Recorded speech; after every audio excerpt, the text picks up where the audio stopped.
London, England, opening. Right now, a seller in one of London's most recognizable postcodes just dropped their asking price for the third time in 4 months. The property has been sitting on the market for over 90 days. Nobody is calling. Nobody is viewing. And the seller is starting to realize that the number in their head and the number the market will actually pay are two very different things. That gap is what this is about.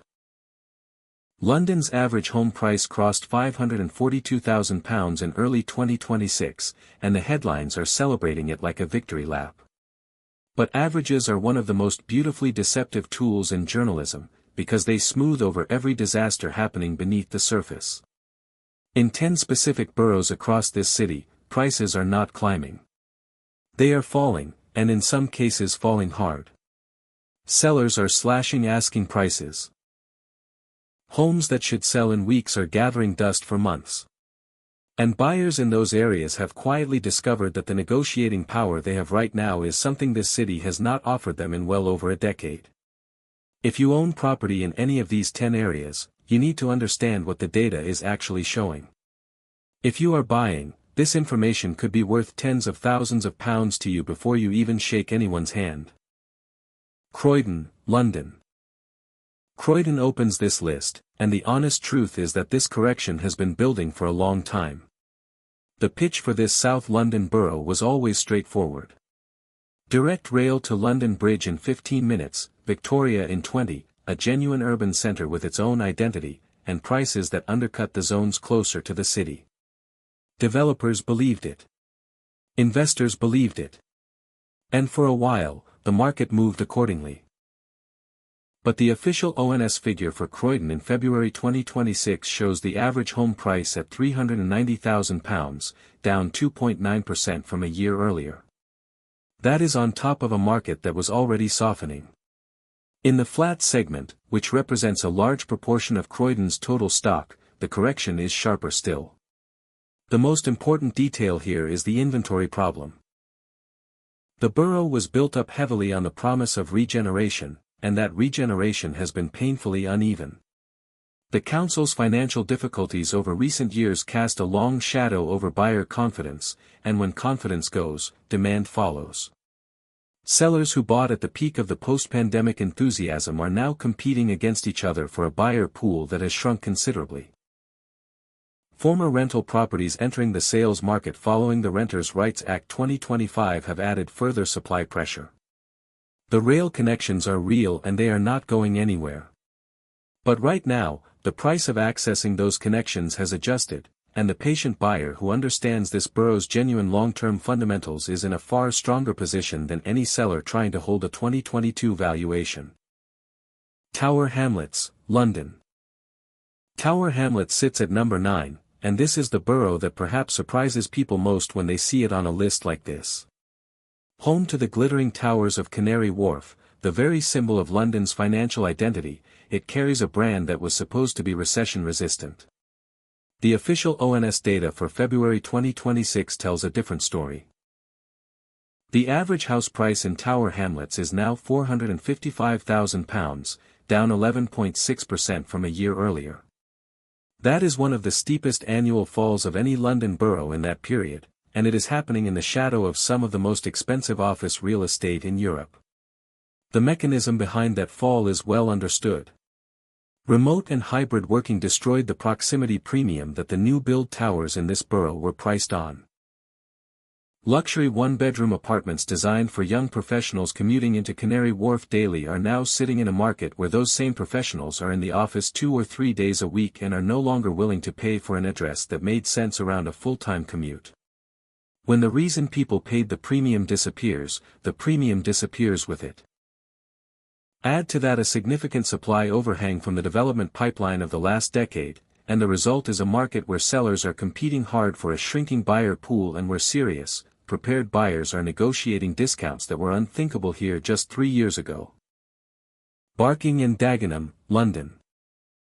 Barking and Dagenham lands at number 8, and this is a case study in what happens when a property market runs ahead of the reality it was supposed to reflect. The Elizabeth line transformed the conversation about this East London borough. The pitch was compelling. Affordable housing stock, genuine transport connectivity into the city and the West End, and a regeneration story anchored by major investment and new development. Prices responded to that narrative. The official ONS figure for February 2026 shows the average home in this borough at £364,000, and while that represents the most affordable entry point in Greater London, the market here has been flat to negative for consecutive months as the development pipeline continues to add supply into a buyer base that has not grown at the predicted rate. The critical insight here is the difference between infrastructure and transformation. The Elizabeth line arrived, and it genuinely helps. But infrastructure alone does not change how a neighborhood feels to someone deciding where to raise a family or build a life. Parts of this borough remain works in progress, and buyers who paid regeneration-era prices for areas that are only partially regenerated are now discovering that the gap between expectation and reality has a very specific financial cost. Over 21% of active listings in this part of East London have carried price reductions in recent months. The developers who launched multiple schemes within close proximity of each other are now competing directly for the same limited pool of buyers, and that competition is driving asking prices down in ways the original sales brochures never anticipated. Ilford, East London. Ilford sits at number 7, and this one is particularly instructive because on paper this area should be holding its value. A crossrail station. Multiple transport links. Reasonable schools. A genuine local shopping center. The structural case for Ilford is real. And yet the market is sliding, with the median price down meaningfully over 12 months and price reductions appearing on more than 20% of active listings.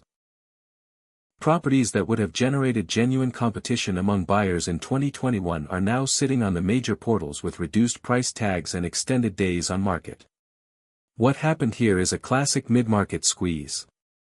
Ilford is no longer cheap enough to attract buyers purely on value grounds, but it has not developed the character, the independent retail culture, or the quality of life reputation to justify the prices it reached during the pandemic boom. Buyers who can stretch to £450,000 are looking at areas with stronger identities and better long-term reputations. Buyers with smaller budgets are finding viable alternatives further out. Ilford is caught in the middle of that dynamic, and the middle is precisely where you do not want to be when a market is correcting. The rental market here is holding up better than the sales market, which is a revealing data point. Renters choose Ilford for its practicality. Buyers at current prices are not yet convinced the value will hold, and that gap between rental demand and buyer conviction is exactly where price corrections live. Newham, London. Newham claims 6th position, and this surprises people who associate the borough primarily with Stratford, with the Olympic Park, with one of the genuinely great regeneration stories in modern London. But Newham is a large and varied borough, and Stratford's success has not radiated evenly across it. Move east toward Canning Town or north toward Manor Park and you find a very different market, one where over 22% of listings have seen price reductions and where year-on-year values have fallen in specific pockets of the borough. The average house price in Newham in February 2026 stands at £383,000, but the direction of travel in the more peripheral parts of the borough tells a story the headline figure conceals. The core issue here is oversupply compounded by a mismatch between what was built and what the end buyer actually wanted. The development boom of the last decade delivered thousands of new flats across Newham on the assumption that the Olympic Park's gravitational pull would keep expanding outward indefinitely.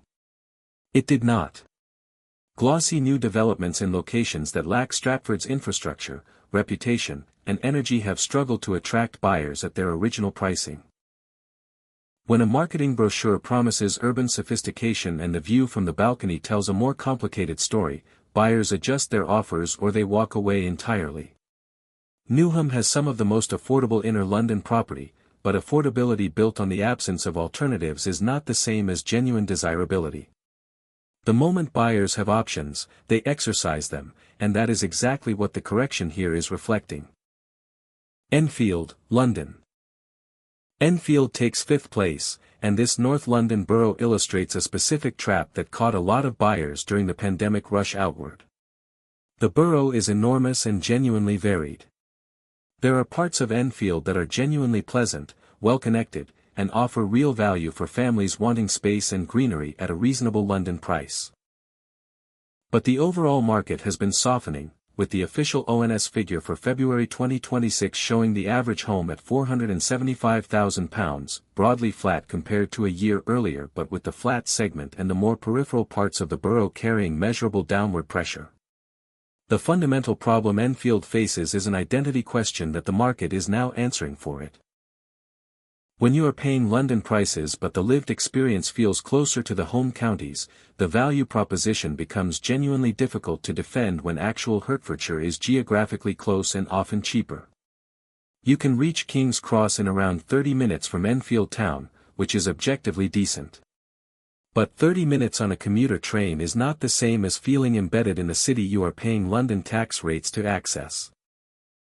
Buyers increasingly want to feel that their postcode is part of London rather than adjacent to it, and Enfield's vagueness of identity, neither properly urban nor properly suburban, is working against it in a market where buyers have choices and are using them carefully. Havering, London. Havering arrives at number 4, and the fact that a significant portion of people reading this just ask themselves where exactly that is tells you almost everything you need to know about what is happening to its property market. Sitting on the far eastern edge of Greater London and bordering Essex, with Romford as its main commercial centre, Havering sold itself during the boom years as affordable family living with a London postcode. The official ONS data for February 2026 shows the average home at £450,000, up modestly from the previous year, but the active sales market tells a more nuanced story, with over 19% of listings carrying price reductions and days on market stretching well beyond the London average. The Elizabeth line reaches Romford, and that connectivity genuinely helped the borough's story for a period. But Crossrail did not transform Romford into somewhere people aspire to live. What it did was make it easier to leave. People are using Romford as a base from which to commute, but they are not building lives, communities, or long-term emotional investment there in the numbers the market needed to sustain its pandemic-era valuations. When the primary benefit of a location is that it is easy to travel away from it, the property market eventually reflects that reality. The buyers who paid full London prices for an Essex experience are now discovering that the two things are not equivalent, and the asking price reductions appearing across this borough's sales listings are the market's way of saying so. Bexley, London. Bexley takes third place, and this is where the correction starts to feel genuinely uncomfortable for homeowners who bought at the wrong moment. This suburban southeast London borough offered one specific thing during the pandemic property rush: space. Gardens. Quiet streets. Room to breathe after 2 years of lockdown in a flat. Buyers paid accordingly, stretching budgets to access something that felt like relief. The official ONS data for February 2026 shows the Bexley market now experiencing downward pressure, with year-on-year values softening and price reductions appearing on over 21% of active listings as sellers reckon with the distance between what they paid and what the current market will offer. The most important truth about Bexley in 2026 is that the pandemic premium has expired. The emergency that drove buyers out to the outer boroughs in search of space has passed, and what remains is a borough that must be valued on its own merits rather than on the relief of escaping something worse. The transport links to central London are serviceable but not exceptional. The local economy is primarily residential, meaning most people who live here work elsewhere and the area empties during working hours. Cultural and leisure options are limited relative to the prices the borough reached at its peak. Buyers who paid £500,000 for a semi-detached house here in 2021 because it had a garden are now sitting in a market that is quietly but persistently asking whether that price was ever justified by the underlying fundamentals rather than by the extraordinary circumstances of that specific moment in time. Sutton, London. Sutton claims second place, and the story here is one of a borough that misread its own competitive position. The official ONS figure shows Croydon's neighbour experiencing an average price decline, with reductions now appearing on nearly 23% of active listings in the borough. Sutton positioned itself as the sensible choice for families who wanted good schools, green spaces, and a South London postcode without paying Wimbledon prices. That positioning worked when the alternatives were more expensive. It is working less well now that buyers are reassessing whether a London postcode is worth the premium when actual Surrey sits just beyond the borough boundary and frequently offers more for less. The dynamic that is hurting Sutton is straightforward. Buyers who have the budget that Sutton requires are making a different calculation than they were 3 years ago. They are asking what they are actually getting for London stamp duty, London council tax rates, and London asking prices, when the answer is a borough that borders the home counties and whose strongest selling point is its proximity to somewhere else. That is not a sustainable value proposition in a correcting market, and the price reduction data across Sutton's active listings is the most honest reflection of how buyers are currently answering the question. Kensington and Chelsea, London. And at the top of this list sits the place where nobody expected to see a for sale sign stay up for longer than a week. Kensington and Chelsea. The Royal Borough. The most expensive borough in the country. And in the 12 months to February 2026, official ONS data shows it down 11.2% year-on-year, with the average home now valued at £1,225,000 after losing roughly £155,000 of value in a single year. In the flat segment and in the specific elite postcodes where international capital has historically set the price floor, the correction has been sharper still, with over 25% of active listings carrying formal price reductions. The mechanism behind this fall is structural and it will not reverse quickly. The international buyers who served as the permanent demand backstop for prime Kensington property at almost any price for the better part of 2 decades have stepped back in significant numbers. The additional stamp duty surcharge for overseas purchasers, combined with the non-domicile tax regime changes that took effect in 2025, has fundamentally altered the financial calculation for buyers whose primary motivation is wealth preservation or return on investment. When those buyers redirect capital to faster-growing markets and more tax-efficient structures, the domestic buyer who could never compete at Kensington prices suddenly finds themselves standing in an empty room with negotiating power they have never held before. The architecture has not changed. The postcodes have not changed. Hyde Park has not moved. What has changed is the price of accessing all of it, and right now that price is lower than it has been in this borough for a very long time. The London property market is not crashing everywhere. But in these 10 areas, in these specific postcodes, on these specific streets, the correction is documented, it is current, and it is being measured in amounts of money that change what is possible for the prepared and patient buyer who does their homework before making their move.